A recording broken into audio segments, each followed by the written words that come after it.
दोस्तों, स्वागत है आपका हमारे YouTube चैनल पर। और आज हम लोग पढ़ेंगे intensity of electric field at a point on equatorial line of dipole. यानी अगर कोई डायपोल है तो उसकी इक्वेटोरियल पोजीशन पर, इक्वेटोरियल पोजीशन का मतलब क्या होता है कि जैसे डायपोल है और इसके ऊपर यानी इक्वेटोरियल ऊपर यानी वाई एक्सिस में हम कैसे इंटेंसिटी ऑफ इलेक्ट्रिक फील्ड निकालेंगे। तो सबसे पहले क्या करेंगे, हमने एक डायपोल लिया, ये माइनस क्यू और ये प्लस क्यू, ये है पॉइंट ए, ये है पॉइंट बी। अब ये क्या है, इलेक्ट्रिक डायपोल है। तो इलेक्ट्रिक डायपोल में क्या होता है, इनके बीच की डिस्टेंस क्या होती है, 12 होती है। तो हमने ये मिड पॉइंट ले लिया ओ, तो ये हो गया एल, ये हो गया एल। अब ओ से आर डिस्टेंस पर, ओ से आर डिस्टेंस पर एक पॉइंट पी है, जहाँ पर हमें क्या करना है, हमें इंटेंसिटी यानी इलेक्ट्रिक फील्ड की इंटेंसिटी निकालनी है। तो अब इलेक्ट्रिक फील्ड की इंटेंसिटी निकालनी है तो क्या करेंगे, सबसे पहले पॉइंट पी पर हमने कोई चार्ज एज्यूम किया, मान लो क्यू नॉट हमने चार्ज एज्यूम किया।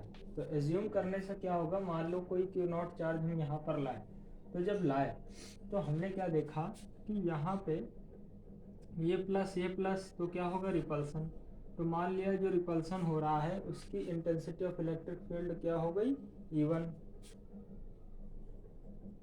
और इसी तरह इससे क्या होगा, अट्रैक्शन, यानी ये क्या हो गया, E2। ठीक है, तो सबसे पहले क्या लिखेंगे, हमने कंसिडर किया कि एक डायपोल है, ठीक है जिनके बीच की डिस्टेंस क्या है, 12। ए और बी के बीच का मिड पॉइंट क्या है, ओ। ओ से आर डिस्टेंस पर एक पॉइंट पी है, जहाँ पर हमें क्या निकालना है, इंटेंसिटी ऑफ इलेक्ट्रिक फील्ड निकालनी है। तो पॉइंट पी की वजह से जो प्लस क्यू चार्ज है उससे इलेक्ट्रिक फील्ड कितनी है, E1। और इससे माइनस की वजह से कितनी है, E2। अब मेन चीज़ है, हमें ये वाली डिस्टेंस पता होनी चाहिए, बी पी ए पी। तो अगर हम देखें ये आर है, ये एल है, तो पाइथागोरस थ्योरम यूज़ करके हम लोग निकाल सकते हैं R square plus L square. इसी तरह यहाँ भी निकाल सकते हैं R square plus L square. तो अब क्या करेंगे, अब हमें निकालना है इंटेंसिटी ऑफ इलेक्ट्रिक फील्ड। तो कैसे निकालेंगे, ये E1 हो गया, ये E2 हो गया। अब हमने मान लिया कि यहाँ का रिजल्टेंट जो होगा वो क्या होगा, E, जो कि कितने एंगल पे, थीटा। अब ये थीटा कैसे, जो एंगल थीटा यहाँ है, जो थीटा यहाँ है वही थीटा यहाँ है, ठीक है। तो हमें कह सकते हैं कि ये जो थीटा एंगल है ये कैसे निकलेगा, इसके बारे में अभी हम आगे डिस्कस करेंगे। तो सबसे पहले हमें क्या बताना है कि कंसीडर किया कि एक डायपोल है, ठीक, जिसके बीच की डिस्टेंस क्या है, 12। पॉइंट ओ इसका क्या है, मिड पॉइंट। ओ से आर डिस्टेंस पे एक पॉइंट पी है, जहाँ पे इंटेंसिटी ऑफ इलेक्ट्रिक फील्ड निकालनी है। फिर E1 किसकी वजह से, due to plus Q charge, E2 due to minus Q charge. अब E1 की वैल्यू कितनी होगी, E1 इज इक्वल टू 1/4πε0। अब जैसे पॉइंट चार्ज की इक्वेशन क्या होती है, due to point charge electric field कितनी होती है, E is equal to 1/4πε0 q upon r square. तो क्यू अपॉन आर, आर कितना होगा, क्योंकि हम यहाँ से डिस्टेंस ले रहे हैं ना, तो इसका स्क्वायर करेंगे और अंडर रूट का स्क्वायर करेंगे तो स्क्वायर हट जाएगा। तो ये कितना हो जाएगा, R square plus L square, ठीक है। टूवर्ड्स ये इधर जा रहा है ना, तो अवे हो रहा है, तो अवे प्लस क्यू चार्ज, ठीक है। इसी तरह E2, E2 कितना होगा, 1/4πε0 q upon r square plus L square. ध्यान दीजिएगा ये जो अंडर रूट है इसका स्क्वायर हो गया, क्योंकि ये फॉर्मूला है आर स्क्वायर होता है, तो स्क्वायर जब अंडर रूट का करेंगे तो स्क्वायर हट जाएगा। तो ये क्या होगा, towards minus Q charge,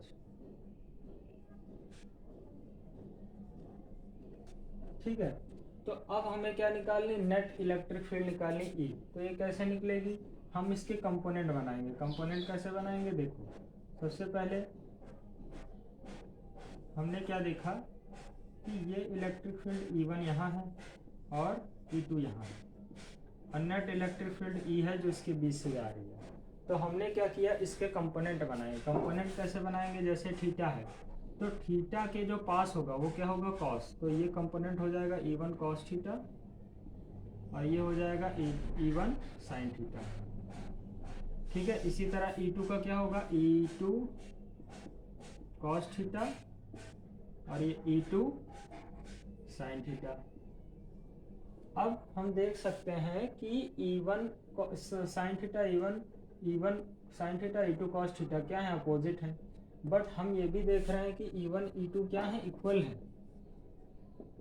E1 E2 क्या है, इक्वल है। तो E1 E2 इक्वल है और ये इक्वल है, अपोजिट है। जब इक्वल और अपोजिट फोर्स होते हैं तो क्या होता है, कैंसिल हो जाते हैं।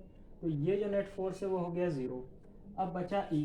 तो नेट इलेक्ट्रिक फील्ड जब निकालेंगे, नेट इलेक्ट्रिक फील्ड,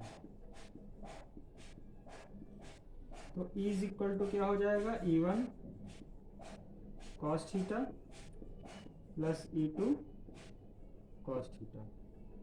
ठीक है, तो E1 cos theta E2 cos theta. अब हम कॉस थीटा की वैल्यू कैसे निकालेंगे, तो कॉस थीटा बराबर क्या होगा,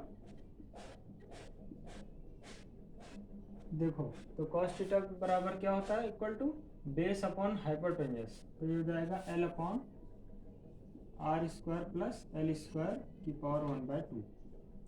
ठीक है, तो देखो E1 E2 क्या है, सेम है, तो E1 कॉमन आ गया,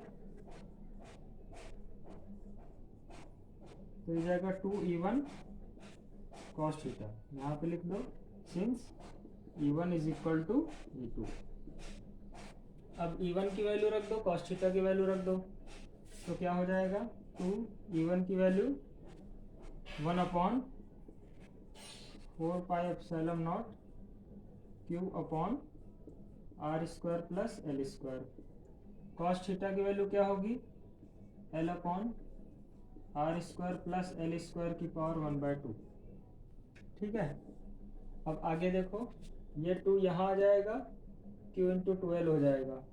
तो यहाँ पे E इतना दिया है, तो E is equal to 1 upon 4 pi epsilon not Q into 12।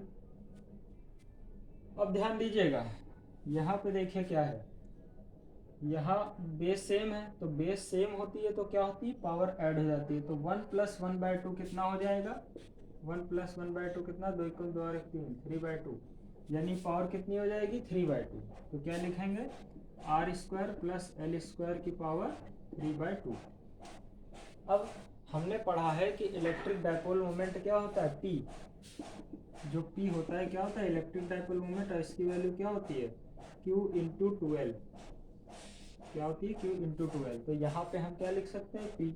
और एक और चीज, सिंस L क्या है, वेरी वेरी लेस है R से, तो L स्क्वायर क्या होगा, बहुत ही स्मॉल क्वांटिटी होगी, तो हम क्या कर देंगे, नेग्लेक्ट कर देंगे। So L square neglect. तो हम क्या कह सकते हैं, E is equal to 1 upon 4 pi epsilon not Q into 12 क्या हो जाएगा, P upon L square neglect हो गया, तो R स्क्वायर की पावर 3/2। तो 2 से 2 कैंसिल हो गया, तो क्या बचेगा, E is equal to 1 upon 4 pi epsilon not P upon R cube. तो ये आ गया electric field due to equatorial line of dipole. तो सबसे पहले एक बार पूरी समरी, सबसे पहले हमने क्या किया, E1 E2 निकाला। कैसे निकाला, E1 प्लस Q की वजह से रिपल्सन और E2 अट्रैक्शन की वजह से। हमने इसका रिजल्टेंट E माना, फिर इसके क्या किए, कंपोनेंट बनाए। E1 के E1 cos theta, E1 sine theta, E2 का E2 साइन थीटा और E2 cos theta, E2 sine theta. अब ये दोनों क्या है, इक्वल हैं, ये हमने बताया था। तो इक्वल है तो ये क्या होंगे, कैंसिल हो जाएंगे। तो क्या बचेगा, ये खाली रिजल्टेंट बचेगा। सो नेट इलेक्ट्रिक फील्ड कितनी होगी, equal to E1 cos theta plus E2 sine theta. तो क्या करेंगे, E1 E2 क्या है इक्वल, तो 2E1 कॉस थीटा हो जाएगा। तो इसके बाद क्या होगा, 2 v1 की वैल्यू रख दी और cos थीटा की वैल्यू रख दी। तो cos थीटा की वैल्यू रखने के बाद 2ql, तो q इंटू 12 हो जाएगा। और देखिए यहाँ बेस सेम है, तो बेस सेम है तो क्या होगा, पावर ऐड होगी। तो पावर 1 प्लस 1/2 कितना हो जाएगा, 3/2, 1 प्लस 1/2 3/2, 3/2 हो गया। अब हम जानते हैं कि P इज इक्वल टू क्या होता है, Q इंटू 2L। P क्या होता है, इलेक्ट्रिक डायपोल मोमेंट। उसके बाद L क्या है, बहुत ही छोटी क्वांटिटी है, तो यानी L क्या है, वेरी लेस है R से। तो इसका मतलब L स्क्वायर बहुत ही छोटी क्वांटिटी होगी। जैसे कह सकते हैं कि अगर L कितना है 0.1, तो L स्क्वायर 0.01 होगा, यानी बहुत ही छोटी क्वांटिटी होगी। इसलिए L स्क्वायर को क्या कर दिया, नेगलेक्ट कर दिया। तो नेगलेक्ट करने के बाद बचा क्या, R स्क्वायर। तो R स्क्वायर की पावर कितनी रहेगी, 3/2, तो 2 से 2 कट गया तो r3। तो हमारी ये क्या आ गई, intensity of electric field due to equatorial line position. ठीक है, तो इसी के साथ धन्यवाद, और आगे मैं इसी तरह वीडियो बनाता रहूँगा। तो जो भी अगर वीडियो में दिक्कत हो वो कमेंट में ज़रूर लिखें, जो भी कमियां हैं उसको सुधार किया जाएगा। Thank you.